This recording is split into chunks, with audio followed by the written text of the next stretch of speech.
Hi what's up everyone, मैं हूं Rimtan. Welcome back to my YouTube channel. दोस्तों, आज मैं हाल ही में रिलीज हुई द इनविटेशन को एक्सप्लेन करूंगी। द इनविटेशन एक American horror mystery thriller movie है जिसे डायरेक्ट किया है जेसिका थॉम्पसन ने और लिखा है ब्लेयर बटलर ने। यह मूवी ड्रैकुला नॉवेल से इंस्पायर्ड है जिसे लिखा है ब्रैम स्टोकर ने। द इनविटेशन की IMDb रेटिंग 5.3 की है। So without wasting any time, let's get into the horror coaster ride of this movie. कहानी की शुरुआत में हम एक आलीशान मैंशन को देखते हैं और रात के अंधेरे में हम भयानक मूर्तियों और एक पुरानी सीढ़ी को देखते हैं जो पहली मंजिल के कमरे की तरफ जाती हैं और एक अनजान आदमी कमरे की तरफ आता है जहाँ पे हम एक औरत को बैठा हुआ देखते हैं और इस औरत का नाम है एमा। वो एमा से कुछ खाने को कहता है क्योंकि शायद पिछले कुछ दिनों से एमा ने कुछ भी नहीं खाया है। एमा कहती है कि अब वो ये और नहीं कर सकती, वो थक चुकी है और हम देखते हैं कि अचानक एमा उस आदमी को धक्का देकर वहाँ से भाग जाती है।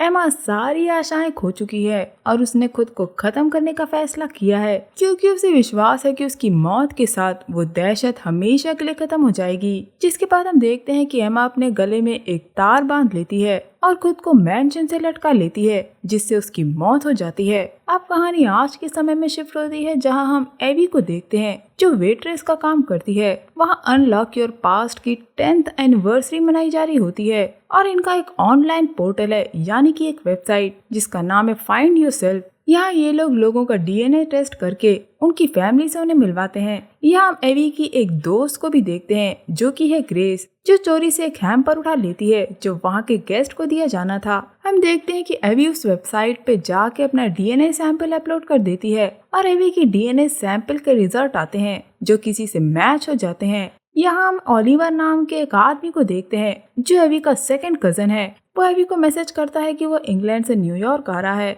और वो उससे मिलना चाहता है, लेकिन एवी को डाउट था कि उसे मिलना चाहिए या नहीं क्योंकि एवी ने ओलिवर के बारे में कभी नहीं सुना था। उसकी मॉम की डेथ के बाद उसकी फैमिली में ऐसा कोई नहीं था जिसे वो अपनी फैमिली कह सके और यही सोच के वो ओलिवर से मिलने का फैसला करती है। ग्रेस एवी से कहती है कि वो ओलिवर से ना मिले, लेकिन एवी उसे फिर भी मिलना चाहती थी और वो ओलिवर से मिलती है। वो एवी को बताता है कि एवी एक ग्रैंड फैमिली के स्कैंडल का हिस्सा है। यहाँ हमें पता लगता है कि एवी की ग्रेट ग्रैंड मदर का अफेयर एक सर्वेंट के साथ था जिसका पता उसकी ग्रेट ग्रैंड माँ की शादी के वक्त चला कि वो प्रेग्नेंट है। जिसके बाद उस सर्वेंट ने वो गांव छोड़ दिया और उसके बच्चे को खुद बड़ा किया। ओलिवर अपनी पूरी फैमिली को एलिफ के बारे में बता देता है और वो एवी को अपनी फैमिली मेंबर की शादी पे इनवाइट करता है, लेकिन एवी को ओलिवर और उसकी फैमिली के बारे में कुछ भी नहीं पता है। लेकिन फिर भी एवी आने के लिए तैयार हो जाती है क्योंकि एवी को लग रहा था कि उसका कोई फैमिली मेंबर उसे वहाँ मिल जाएगा। ओलिवर उसे शहर के बाहरी इलाके में स्थित डी वेले परिवार के मैंशन में ले जाता है और इतने बड़े मैंशन को देखकर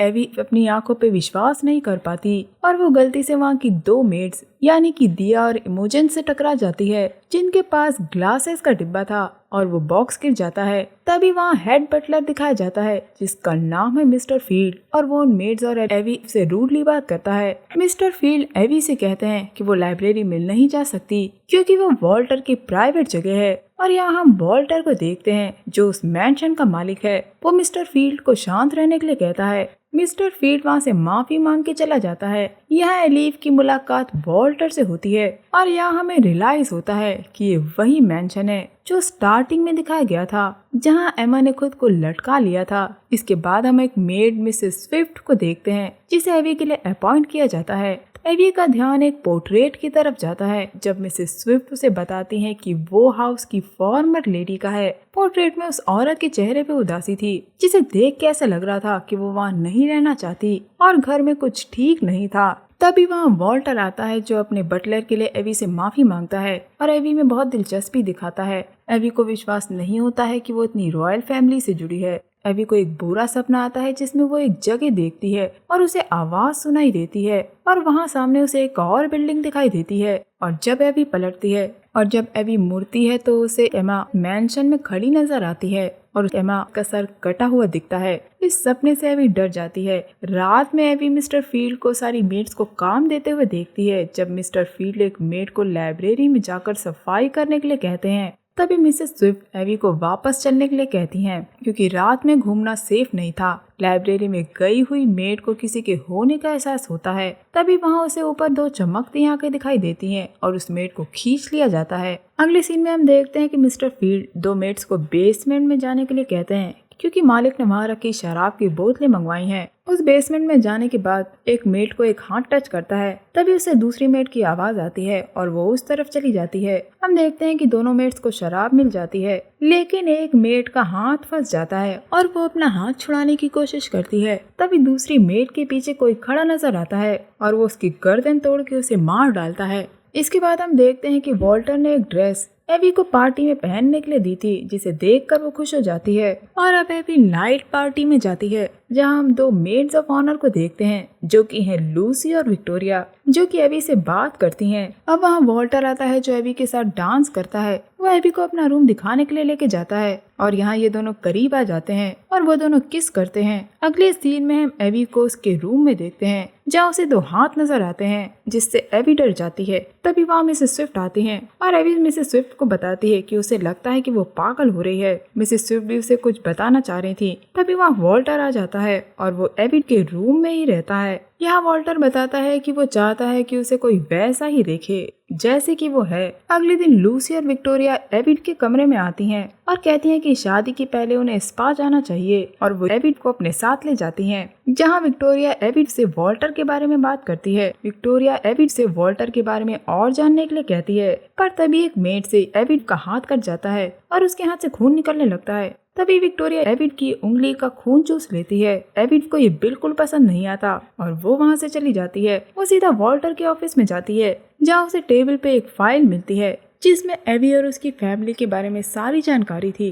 तभी वहाँ वॉल्टर आता है और वो एवी से कहता है कि जब ओलिवर ने उससे कहा कि वो अपने किसी कजन को ला रहा है तो वॉल्टर ये देखना चाहता था कि कहीं एवी उनका फायदा उठाना तो नहीं चाहती, और वो एवी से माफी मांगता है। जिसके बाद हम इन दोनों को इंटीमेट होता देखते हैं। इसके बाद एवी नाइट डिनर पे जाती है, लेकिन उसे वहाँ मैरिड कपल नहीं दिखता जिसके लिए वो आई थी। यहाँ हम वॉल्टर की 3 करीबी फैमिली को आया हुआ देखते हैं और वॉल्टर सबको ये बताता है कि वो एवी से शादी कर रहा है, लेकिन ये सुन के एवी को ये बात पसंद नहीं आती। हम वहाँ एक मेड को ड्रिंक सर्व करते हुए देखते हैं। तभी बटलर उस मेड का गला काट देता है और उसका खून एक प्याले में भर लेता है। उस मेड का खून as a refreshment Walter, Victoria और लूसी को दिया जाता है और यहाँ हमें वॉल्टर की असलियत और उसके इंटेंशंस का पता लगता है। दोस्तों, वॉल्टर एक वैम्पायर है, यानी कि पिशाच, और वहाँ बैठी तीनों फैमिलीज वॉल्टर के कामों में उसकी हेल्प करती थी। विक्टोरिया और लूसी उसकी 2 पत्नियां हैं और वो एवी को तीसरी पत्नी के रूप में लेना चाहता था। और एवी की परदादी यानी कि उसकी ग्रेट ग्रैंडमदर एमेलीन वॉल्टर की पत्नी थी, लेकिन उसने एक इंसान का खून पीने से इनकार कर दिया था। और दोस्तों, वॉल्टर की पत्नी दरअसल एमा है, यानी कि वही औरत जिसे हमने स्टार्टिंग में सुसाइड करते हुए देखा था। यहाँ हम ये जान पाते हैं कि 3 ब्लड लाइन्स बेलिंगटन, क्लॉपस्टॉक और अलेक्जेंडर, इन तीनों के ब्लड लाइन्स रेयर हैं और अगर इन्हें मिला दिया जाए तो वो उनके मास्टर वॉल्टर और उसकी तीनों वाइफ्स को काफी स्ट्रॉन्ग और पावरफुल बना देंगे। इसके बाद हम देखते हैं कि एवी को बांध के बैठा दिया जाता है और यहाँ हमें पता चलता है कि विक्टोरिया वॉल्टर की पिछले 500 साल से पत्नी है और इसीलिए उसे लगता है कि उसकी पोजीशन सुपीरियर है उसकी दूसरी पत्नियों से। और लूसी वॉल्टर की 100 साल से पत्नी है और मैरिज सेरेमनी में पत्नी और मास्टर को एक दूसरे का ब्लड पीना पड़ता है। लूसी एवी को ये बताती है कि एक बार अगर उसने वॉल्टर का खून पी लिया तो उसके अंदर वॉल्टर की पावर आ जाएगी जो कि 100 आदमियों के बराबर है। जिसके बाद वॉल्टर को भी अपनी पत्नी का खून पीना पड़ता है जिससे उसे इटर्नल लाइफ मिलती है, यानी कि कभी ना खत्म होने वाली जिंदगी, और वो जवान बना रहता है। इसके बाद हम देखते हैं कि विक्टोरिया एवी को कॉफिन में बंद कर देती है और उसे ये कहती है कि वो सिर्फ दिन में बाहर आ सकती है। एवी उस कॉफिन से निकलने की बहुत कोशिश करती है, जिसके कुछ वक्त बाद हम किसी को कॉफिन खोलता हुआ देखते हैं और ये थी मिसेस स्विफ्ट, जो एवी को उस कॉफिन से निकाल लेती हैं और उसे वहाँ से भाग जाने के लिए कहती हैं, क्योंकि एवी की ग्रेट ग्रैंडमदर मिसेस स्विफ्ट की अच्छी दोस्त थी और वो जानती हैं कि एवी की ग्रेट ग्रैंडमदर को यानी कि एमा को बहुत टॉर्चर किया गया था। लेकिन एवी मिसेस स्विफ्ट से पूछती है कि उनका क्या होगा, जिस पे मिसेस स्विफ्ट कहती हैं कि उनका वही होगा जो वो डिजर्व करती हैं। और हम देखते हैं कि एवी उस एबी से भाग जाती है और भाग के सीधी उसी बिल्डिंग में पहुंचती है जो बिल्डिंग उसने सपने में देखी थी और वहाँ कई मेड्स की लाशें रखी हुई थी और एबी भी वहाँ छुप जाती है। तभी मिस्टर फील्ड एक और लाश लेके वहाँ आता है और ये लाश और किसी की नहीं मिसेस स्विफ्ट की थी, जिसे देखकर एबी की आवाज निकल जाती है और मिस्टर फील्ड उसे सुन लेता है और वो चेक करने के लिए जाता है। तभी एबी वहाँ से भाग जाती है और मिस्टर फील्ड को वहीं बंद कर देती है। भागते भागते वो पास के शहर में जाती है और एक कपल से हेल्प मांगती है और ये कपल था मिस्टर और मिसेस हार्कर, जो एबी को अंदर लेते हैं और मिसेस हार्कर उसे चाय पीने के लिए देती हैं। और यहाँ एक ट्विस्ट आता है जब एबी सामने रखी पिक्चर को देखती है और उसे पता चलता है कि ये ओल्ड कपल वॉल्टर से जुड़े हुए हैं। हम देखते हैं कि एबी वो चाय मिस्टर हार्कर के मुंह पे मारती है और वहाँ से भागने की कोशिश करती है, लेकिन ये लोग उसे बेहोश कर देते हैं। और जब एबी की आँख खुलती है तो वो वापस वॉल्टर के मैंशन में थी। वॉल्टर एबी से कहता है कि ये उसके लिए एक अच्छा सौदा है और इंसान की जिंदगी में जो कमजोरियां होती हैं वो उससे मुक्त रहेगी और हमेशा के लिए अमर बन जाएगी। लेकिन एबी अभी भी नहीं मानती। तब वॉल्टर उससे कहता है कि उसके पास और कोई ऑप्शन नहीं है, अच्छा होगा कि वो अपने आप मान जाए। और यहाँ हम वॉल्टर को एक मेड के पैर से खून पीता हुआ देखते हैं। अगले सीन में हम एबी को एज अ ब्राइड देखते हैं क्योंकि उसके पास और कोई ऑप्शन नहीं था। अब इन दोनों की शादी होती है और इनकी वेडिंग सेरेमनी के हिसाब से वॉल्टर की ब्राइड को उसका खून पीना होगा और वॉल्टर को अपनी वाइफ का। वॉल्टर अपने हाथ की कलाई को काटकर अपना खून एबी को पीने के लिए देता है और एबी उसका खून चूसती है और हम देखते हैं कि एबी के शरीर में बदलाव होने लगता है और उसकी नसें उभरने लगती हैं। एबी अपनी नसों में चल रहे एड्रेनलिन को महसूस कर सकती थी और वो भी एक वैम्पायर में बदल जाती है। जिसके बाद एबी कहती है कि वो वहाँ बंदी मेड यानी दिया का खून पीना चाहती है और एबी उसकी तरफ बढ़ती है, लेकिन वो वहाँ की मोमबत्तियों को गिरा के वहाँ पे आग लगा देती है और वॉल्टर के दिल में एक छुरा घोंप देती है। जिसके बाद वो ओलिवर का पीछा करती है जिसने धोखे से एबी को इन सब में फंसाया था। वो ओलिवर का पीछा कर रही होती है, तभी एबी पे विक्टोरिया हमला करती है और उसके दिल में अपने नाखून घुसा देती है। तभी पीछे से लूसी विक्टोरिया पे हमला करती है और उसे रोकने की कोशिश करती है और लूसी विक्टोरिया से कहती है कि अब विक्टोरिया उसे ऑर्डर्स नहीं दे सकती। हम देखते हैं कि लूसी विक्टोरिया को एक तरफ धक्का देती है और उस तरफ भाला था और वो भाला इन दोनों के शरीर के आर पार हो जाता है, जिससे विक्टोरिया और लूसी वहीं मर जाती हैं और एबी एक बार फिर से लगभग बच जाती है। इसके बाद हम मिस्टर फील्ड को एबी पे हमला करते हुए देखते हैं और वो एबी को नीचा दिखाता है, लेकिन हम देखते हैं कि एबी मिस्टर फील्ड से ज्यादा ताकतवर थी और वो मिस्टर फील्ड को वहीं मार डालती है। एलिव जब वहाँ से बाहर आती है तो उस पे वॉल्टर एक बार फिर अपनी पूरी ताकत से हमला करता है और एबी से कहता है कि वो यहाँ का भगवान है। वो एबी का गला पकड़ के उसे हवा में ऊपर उठा देता है। तभी एबी उसकी शर्ट से एक धागा निकाल लेती है और उसके हाथ पे बांध के उसे काट देती है। क्योंकि वॉल्टर का शरीर बूढ़ा हो गया था, इसीलिए उस पे आसानी से वार किया जा सकता था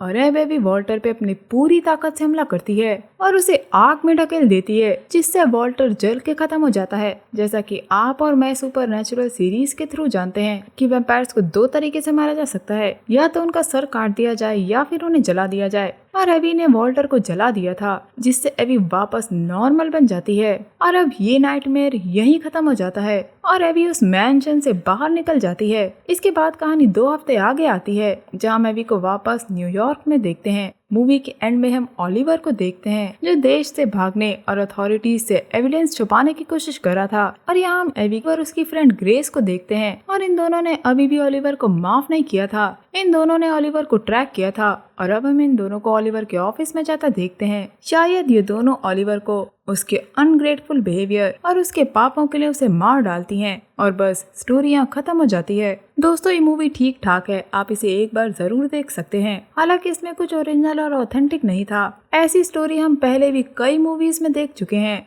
the invitation half hearted attempt लगती है। आप मूवी में कहानी को आसानी से प्रिडिक्ट कर पाएंगे। ये मूवी डर को उतने अच्छे से नहीं दिखा पाती जैसे कि ड्रैकुला और वैम्पायर की पिछली मूवीज में हमने देखा था, जो कि सेम जॉनर में बनी है। और इस मूवी के एंड होते होते कुछ सवाल अभी भी हमारे मन में रह जाते हैं, जैसे कि क्या वॉल्टर के मरने के बाद एबी की शक्तियाँ खत्म हो गई हैं? और अगर वो खत्म हो गई हैं, तो एबी ओलिवर को मारने किस प्लान से गई थी? आखिर वो नौकर कौन था जिसका अफेयर एबी की ग्रेट ग्रैंडमदर से था? दोस्तों अगर आप लोगों ने मेरे साथ सुपरनैचुरल सीरीज का एक्सप्लेनेशन देखा है तो आप जानते हैं कि वैम्पायर्स को सिल्वर नाइफ से चोट लगती है और उन्हें सर काट के या जला के मारा जा सकता है। तो आखिर मैंशन में इतने सारे वैम्पायर्स इतनी आसानी से कैसे मर गए? यहाँ पे अगर थोड़ी रिसर्च की जाती तो काफी अच्छा रहता। तो दोस्तों ये था मेरा movie explanation the invitation movie को लेकर। उम्मीद करती हूँ आपको ये मूवी एक्सप्लेनेशन पसंद आया होगा। आपको ये मूवी एक्सप्लेनेशन कैसा लगा मुझे कमेंट सेक्शन में जरूर बताइएगा। मैं मिलूंगी आपसे अगले वीडियो में, तब तक के लिए अपना बहुत ख्याल रखिए। Stay safe, keep on take lots of love.